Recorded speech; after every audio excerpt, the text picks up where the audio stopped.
What's up, guys? Welcome back to part 6 of my cancer journey and what led to the creation of Infinite Motive. In the previous part, we were going over post-transplant and maintenance chemotherapy, and today we'll be going more over survivorship and the creation of Infinite Motive through the process. Starting in around August of 2020 is when we were kind of the brainchild of Infinite Motive was beginning to be created. I was looking into creating a logo. We were kind of putting together all of our ideas into more of a business idea rather than just open thought and discussion. And this would be before I even returned to Vegas. We started discussing this as an opportunity to fill a hole that we noticed was majorly missing in terms of all the medical centers that we had been to, and in general, if you look online at what cancer fashion trends look like, it's pretty basic, in your face, says cancer. Everybody recognizes it because they can read the word cancer, but not so much because it's a recognizable brand that's creating any kind of a movement or a statement other than usually F cancer and that type of thing. I ended up being released back home to go back home with obviously permanent medications that I would be on for life. We ended up in December 2020 is when I would return back to Las Vegas.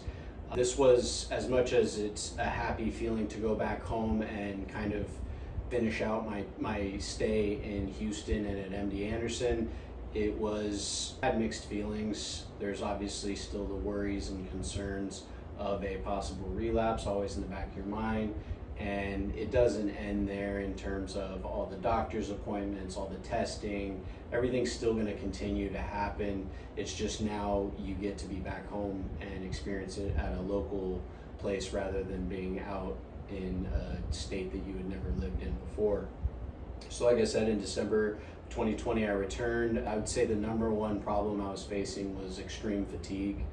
This is just, it's debilitating in the way that you feel normal for flashes of moments, but after you get small tasks done, you feel wiped out. You feel like you have no more energy, and then you're overwhelmed by the disappointment of being like, why, this was just such a simple task. Why am I so sapped of any energy to be able to continue and do multiple tasks as I was able to before I was obviously being treated? And so this would ultimately lead to not just the fatigue side, but I had pains in my neck and in my spine area that would lead to me going to physical therapy and trying to figure these issues out. I knew that my best odds of survival and not having a relapse would be by continuing to live a healthy lifestyle and provide my body with nourishment from everything from hoping to eat healthy and working out as consistently as possible. The difficult part in that is when you have these neck pains and these things that really keep you from being able to perform or even try to build yourself up. I ended up at physical therapy, which was incredible. A place that I went to in Las Vegas was extremely helpful. They understood my situation. They knew that I had to take small steps towards recovery and that I wasn't able to just get in there and start cranking away. And that part of the journey was, I'm grateful for, actually they were called Great House Therapy, so I'm grateful for Great House. During this time, I would be doing monthly full blood test workups to just make sure that my numbers stayed where they needed to be and that nothing was starting to, go off course and cause concern. In March of 2021, I had my first visit back to MD Anderson. This was obviously an emotional experience. It became a weird place to return to once I started to feel some detachment, but right at the beginning going back, it felt like almost that was more of a comfortable place for me than being back home in a sense. And you have that mixed feeling, and you add on the feelings of anxiety and hoping that your bone marrow biopsy is going to come back clean and that there's no return of the cancer. And so it was March of 2021. I went back for biopsy. I had a pulmonary test done, skin test done, bone density scan test done, and it was the only thing that was negative at the time that was discovered was that my thyroid function was basically shot. This was due to the extensive chemotherapy, and so I had hypothyroidism, and I needed to be prescribed thyroid medication that I would continue to take for life. And this was ideally going to help with levels of fatigue. At least at the time, we were hoping that this is something that would aid in that. Unfortunately, my thyroid levels leveled out, and I didn't experience any benefit from the fatigue side. This obviously caused some more anxiety and just wondering kind of, am I stuck with this for life? Are things ever going to improve? It's difficult when you don't want to put all your eggs in one basket for each type of treatment that's supposed to fix a problem in your life, but you do get your hopes up to some extent, and when you don't see any improvement, at least measurable improvement, then it is obviously disappointing. And along with the fatigue, it wasn't just the fatigue, but I was sleeping great. It was that my sleep was suffering. I experienced extensive nightmares that are, today they're not as bad, but at the time when I was just getting back into trying to live some kind of semblance of a normal life, it was pretty extreme, bordering on nightly nightmares that hinder obviously any kind of quality rest, and that would be added to the fatigue, but not. There was still the fatigue of just small amounts of activity causing me to get extremely tired. I would end up going back to monthly blood testing, and in May my platelets ended up dropping, which was concerning because back before transplant, a platelet drop was what not triggered, but we read into that as possibly being a sign of relapse, which it ultimately was. And so we obviously were concerned about this platelet drop, and it was worrisome for about 2 weeks, and then we got my platelets rebounded after that, and my next visit to MD Anderson was in June of 2021. All tests and biopsy were good. The results came back positive, and I also received more of my childhood vaccines, as I told you in the previous part. Because of bone marrow transplant, because of you practically being a newborn baby in terms of an immune system, you have to receive these childhood vaccines all over again, and you have the same chart that children do, same thing. And basically, since things were looking better, I was going every 3 months for checkups, which, if you know, Houston and Vegas are quite a distance from each other, so having to go there every 3 months, and life you can't really get a foothold on anything because you're constantly bouncing back and forth, and in between this you're dealing with health issues and the anxiety and the fatigue and all of these things. So it just kind of felt like a pinball machine, just bouncing back and forth. Because of my results looking good on the surface, in December of 2021 would be my next visit, and I would be able to do 6-month breaks between visits to MD Anderson. And fortunately, all tests came back positive with no negative numbers in that visit. And as far as infinite motive progress during this time, it was in 2021, I was trying to get back to a normal life of some sort. Obviously, I'm passionate about this business idea, but there was COVID going on, and that, all the limitations that came with that was still intense. So it was more of a brainstorming year of just kind of trying to piece together, what is it that infinite motive is truly standing for? How do we kind of find what our pillars of, purpose are as a business, and how we can help people moving forward. My next visit to MD Anderson would be in June of 2022, and it was discovered at this visit that my heart refractory rate was not what it had been and was looking abnormal. This ultimately led through tests to end up being congestive heart failure. This was due to the red devil, which I had gone over in previous parts, that I'd already maxed out the number of times that I could use this chemotherapy to the most extreme form. Obviously it damages your organs, and through that my heart was damaged, and now I am on Coreg, which is a heart medication for what seems to be most likely for life. They said for at least 2 years, but possibly for life, and this is just part of dealing with the effects of chemo during survivorship. And at this same visit, it was also decided that I should start testosterone therapy because my body was, again, not producing testosterone. This goes back to just the massive amounts of chemotherapy and the amount of damage that had been done to my body through the treatments. This medication for my heart and the testosterone, again, didn't, we were hoping that maybe it would help with my fatigue. Maybe I would experience some improvements. Unfortunately, that was not the case. I think that there was other benefits that I did experience with testosterone in terms of at least working out and being able to see results from being in the work. But as from a fatigue standpoint, I just really continued with the same issues. In 2022, Infinite Motive, for the most part, was a year of just trying to build things from like a grassroots point. It was me and my mom and some friends that I had from previous jobs just kind of trying to create a Shopify website and just the basic first steps of creating a website for the e-commerce business.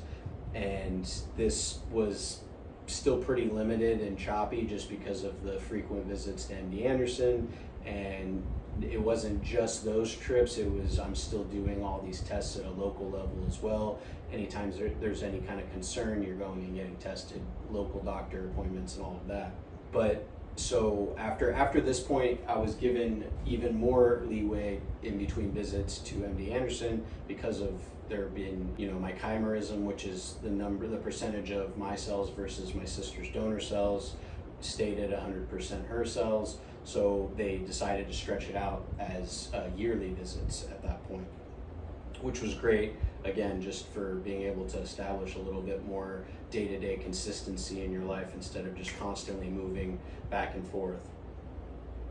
I would end up getting sick in around Christmas time with COVID of 2022. This is December of 2022. And as with most times that I would get sick, because of how much my body had been through and how difficult it is to recover, I would usually be sick for a month at a time, give or take. And unfortunately, just through the prevalence of how often I would get sick, I would start to recover from, let's say, COVID, and then get a sinus infection almost right after. I would start to feel better, and then I would just get hit with something else. This obviously made it difficult for any kind of consistent training, getting my body in shape, dealing with fatigue, any of these things. It made it very difficult, and it still does. It was, basically in March of 2023, I started to get sick monthly to the point where I would feel like it was already, basically like I said, it felt like a monthly sickness I was going through. There was just, it would be different types of sicknesses, but it felt like I was always on some sort of medication to try to get better from something that I caught.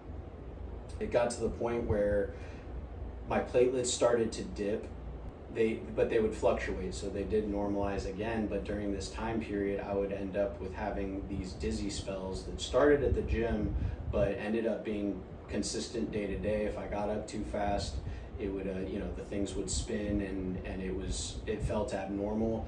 It hindered me being able to work out, got to the point where I couldn't really work out at all. And it would also be accompanied by debilitating headaches that were just excruciating, and they would last usually around 1 to 2 days at a time, but then they started becoming more extensive and lasting longer. It was bad enough that I basically moved my yearly appointment to MD Anderson up, I think it was 2 months early, just to kind of get tests done and really make sure that there's not something more serious at play here. And so I ended up going in September instead of November, I had numerous MRIs done, CT scans, spinal tap, and along with all the other usual tests that I usually have.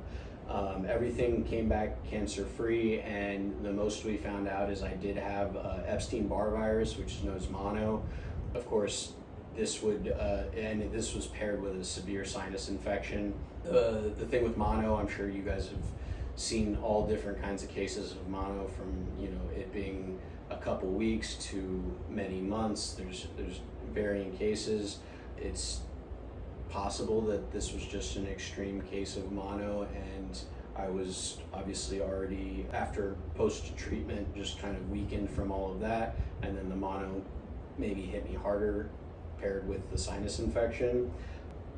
I was on strong antibiotics. That seemed to improve for a bit. The fatigue still was, it was prevalent every day. By the end of November, my sickness cycles just continued, and even with antibiotics, and nothing seemed to really improve. So going forward, I'd say in 2023, I ended up being sick about 80% of the time. And during this time, obviously, I'm still trying to build Infinite Motiv. We ended up hiring someone to build the website, and after it was finished, we started the social media marketing side of it by around December of 2023. This year started and continued with constant sickness. I ended up going and seeing an ENT doctor, a specialist. And basically what they found was that I had chronic sinus infections. The scans of my sinuses were completely black, which they should be white if they're clear. He said that there's no antibiotics or treatments that would help this. It definitely would require surgery. And so we decided that the next best thing would be I also experienced throughout my life, I had a deviated septum with 90% blockage on one side. So we decided maybe this is the best move for improving my fatigue, improving the fact that I get sick all the time, and hopefully this would fix my chronic sinusitis issues as well.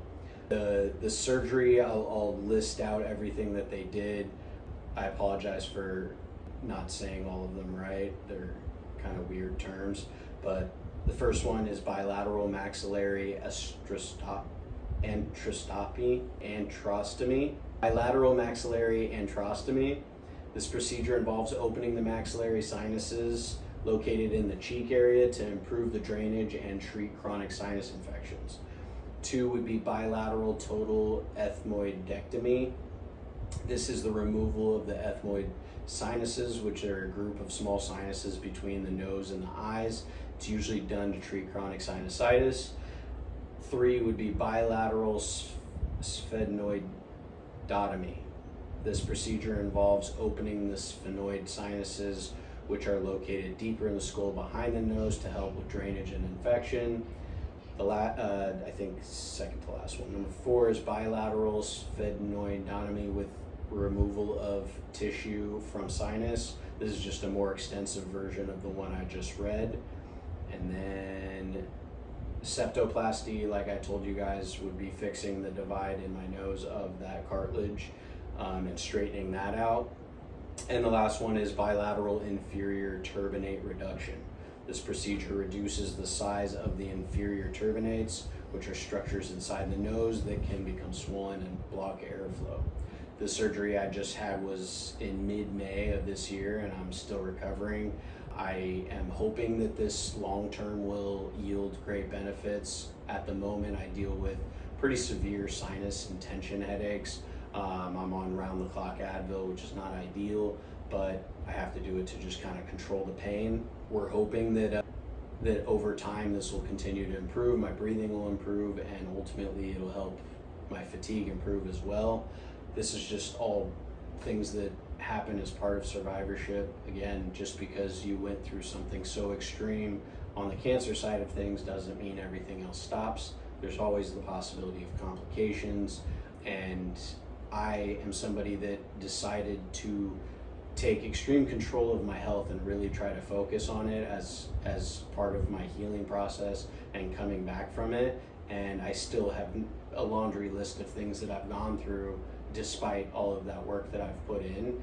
So I don't want anybody to think that it's just all flowers and rainbows after treatment and you're just home free to live perhaps as you were before, or put in minimal effort towards your health, because really the only thing that you can do to try to reduce the chances of relapse are focusing on your health day to day and what your habits are, how you treat your body, etc.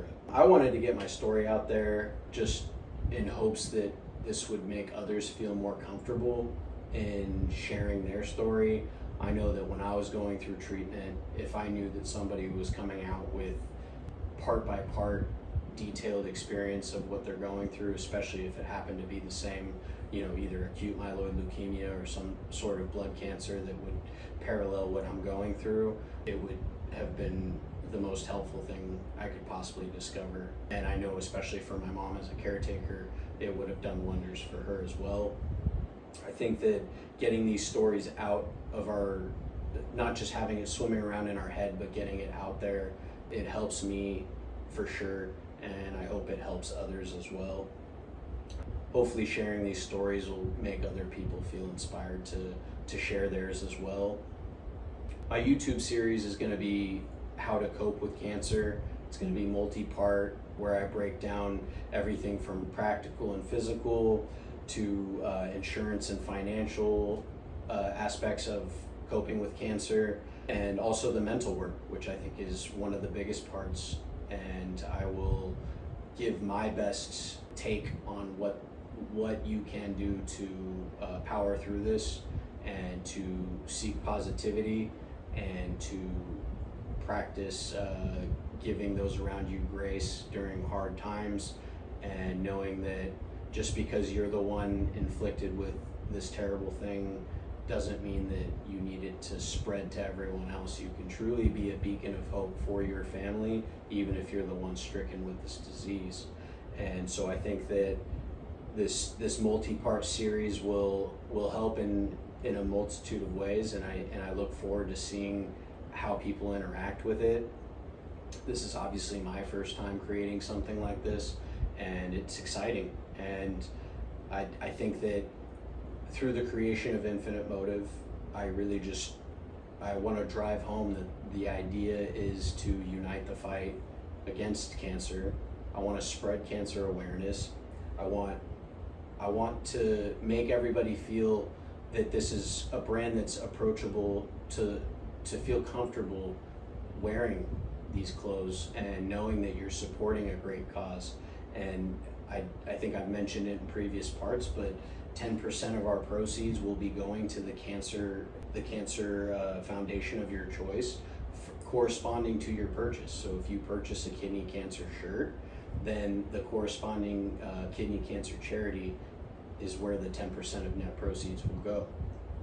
And this is just a preliminary way of giving back. Our ultimate goal is really, it's not to just keep parsing up these donations to these foundations.